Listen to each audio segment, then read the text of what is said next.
Good day, I am Salamat from BSc 1-1, and today I will be discussing the primary and secondary deviance. So first, who is the main proponent of primary and secondary deviance? Edwin Lemert is widely recognized for his pioneering work on labeling theory in the study of deviant behavior, which however he called societal reaction theory.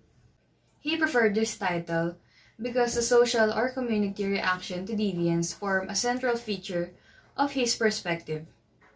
His classic statement of this approach appeared in Social Pathology, a systematic approach to the theory of sociopathic behavior in 1951. Lemert's theory of sociopathic behavior set out in social pathology that rests on three central processes. The first is the differentiation. Second process is a societal reaction toward the deviant observed, a reaction that includes expressive feelings as well as action directed towards its control. The third process is individuation. His work followed on Becker's insight in recognizing the importance of the reaction of others in the explanation of deviance. Lemert took a different perspective on crime and deviance to other sociologists. Rather than focusing on the causes of deviance, Lemert focused more on the reaction of the society towards deviant behaviors. Meaning to say, Lemert took the other way around crime and deviance. Halos lahat nag-focus sa cause ng deviance, pero binaling niya ang atensyon niya sa reaction ng mga tao sa deviant behaviors at ano ang nagiging epekto nito. He suggested that societal reaction was one of the main factors behind committing crime. He suggested that those committing crime, deviant acts, or activities were likely to be influenced by social reaction to their acts. Lemert further suggested that initial act of deviance could lead to further deviance, that is secondary deviance. For Lemert, the transition from primary to secondary deviance represents a process of development. Increasingly stronger deviance is followed by an even more stronger social reactions, which ensure that deviance solidifies. He also stated that it was more important to examine the social reaction to deviance than to examine the cause of deviance itself. His argument gave sociologists better understanding of why people continue in a career of criminality. Andrea, what do you mean by deviance? Well, deviant behaviors or deviant acts are those that violate social norms. Emil Durkheim explained deviance as inevitable part of how society works.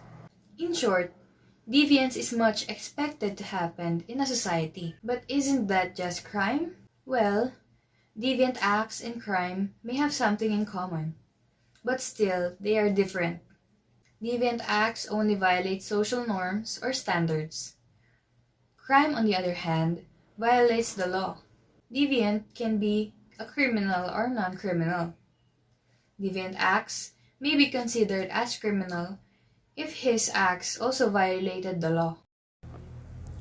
Let's explain an example of deviance that is not so clear in society. Medical marijuana.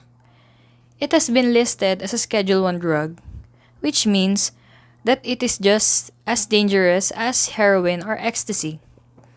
But in perception and time has changed, and so has medical marijuana laws. So there is Sarah. She has cancer. She knows that medical marijuana will relieve the nausea and pain induced by cancer treatments. Simply by being in a state where medical marijuana is legal can determine whether Sarah receives a deviant label. If Sarah is living in Colorado, where medical marijuana is legal, Sarah can apply for a medical marijuana card for legal transaction. Now let's say Sarah lives in a place where medical marijuana is not legal. Iowa, for example. Since it's illegal in Iowa, there is no locations to obtain marijuana. Sarah have to get it illegally. If her friends and family found out, They may label her as deviant. If the police caught her, she would be arrested, and society would definitely label her as deviant. Because in Iowa, it is illegal to grow, buy, and consume marijuana. But in Colorado, it is legal and doctor approved. And there are socially acceptable places to buy them. The only difference is the location, and society's reaction towards her is very different. Lemert was interested in exploring the process by which our behaviors can cause us to be labeled as deviant and lead us to be excluded from society. Edwin's inquiry eventually led him to distinguish between primary and secondary deviance. So, what is primary deviance? Primary deviance is a deviant act that receives little social reactions or mild corrective reactions. It is important to remember that not all deviant acts produce long-term negative consequences. Some are undetected, while those detected might result in a punishment that deters a person from engaging in a deviant act in the future. An example of primary deviant act is David didn't review for their test on history today, so he did what he has to do. He cheated on his test, but while he was taking his test, his teacher caught him in the act. He was told for detention. He was guilty for doing that kind of deviant act that made him not to do it again. Lemert, like Becker, suggested that it was the reaction of society that decided whether an activity was deviant or not, which is the societal reaction to deviance. If the person committed the act, how would other people view them? If other people witnessed this kind of act, how did this change their perception of the person committing the act? For example, a person being labeled as a thief. Would other people mistrust him? Or may be uncomfortable with their presence? How would this impact on the individual's future prospects? Meaning, the reaction of the society determines the future actions of the people committing the deviant act. People may reject the individual for being labeled as deviant and may lead to social control such as disapproval or isolation from others. These may impact the future behaviors of an individual, having a possibility to do that act again because of rejection from society and believing it's the only way to make their ends meet. This is what Lemert referred to as secondary deviance. The societal reaction to the initial act of deviance, labeling them as deviant, and leads to further deviance.